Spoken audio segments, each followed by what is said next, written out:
Hi, Kevin.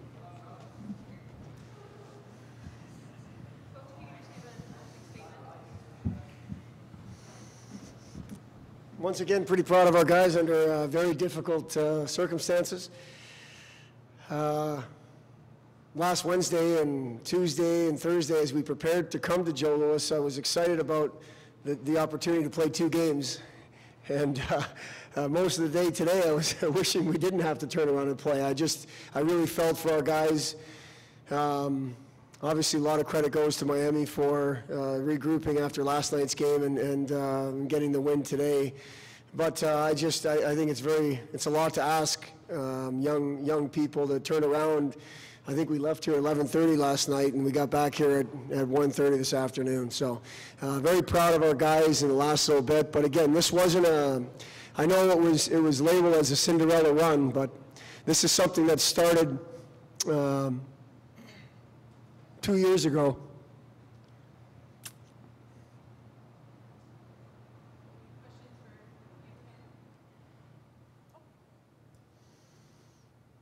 Andrew, given the circumstances of last night, how did you guys approach today, and what was it like to play with the short turnover and the energy level from last night?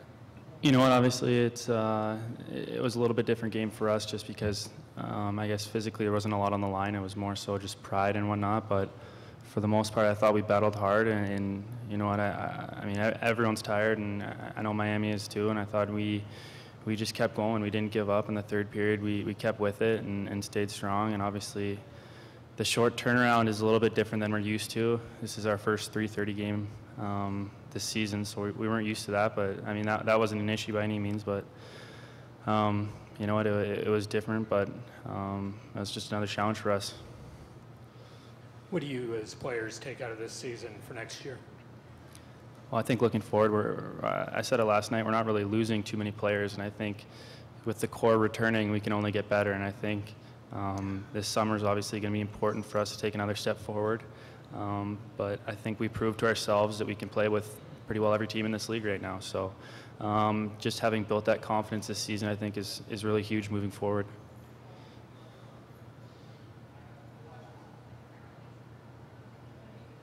All right, thanks.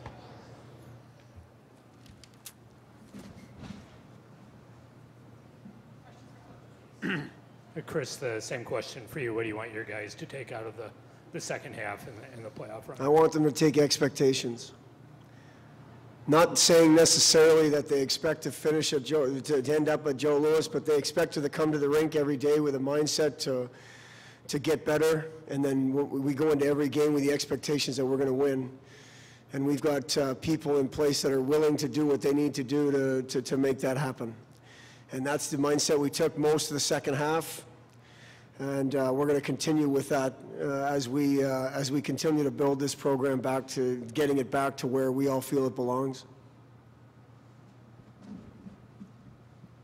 Can you talk about Andrew Hammond and what he's done all season, playing every game and having to play at a high level?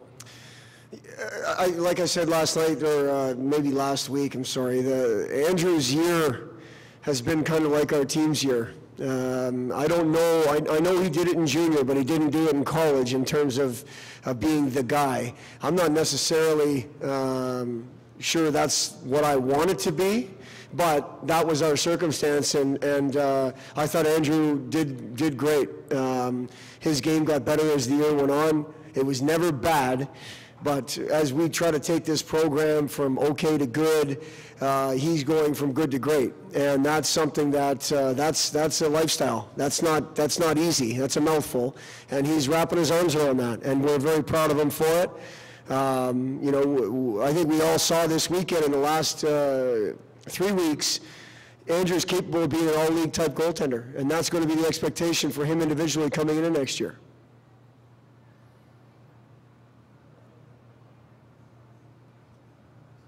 Coach, like you said, it's kind of been a process for this team. It's been getting better throughout, especially the second half of this year. What is it that changed?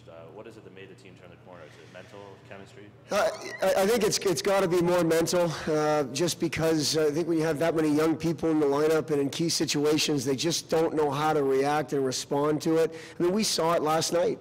We'd never been in that situation before, and the next time we're in it, we've been there, and hopefully we're going to learn from those mistakes we made, and that was the first half of the year. It wasn't effort.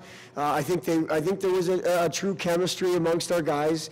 It was just having to experience the adversity of not being able to execute in a tough time, or not being able to deal with the adversity of losing games. And I was the first, it started with me.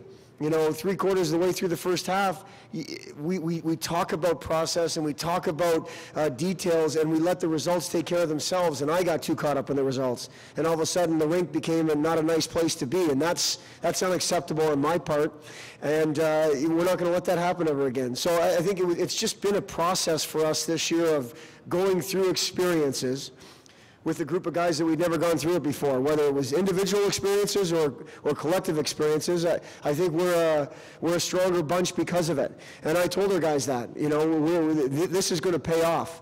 You know, the feeling that we had last night, and then the feeling that we had last Sunday at Ferris, obviously we're going to pick which one we want, and we're going to go make that happen more, on something that doesn't just happen, once a year.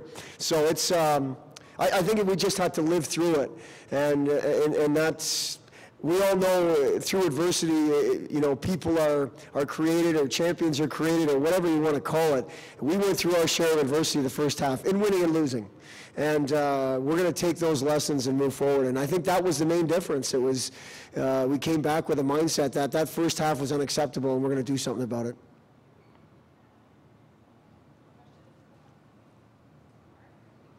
Thanks a lot.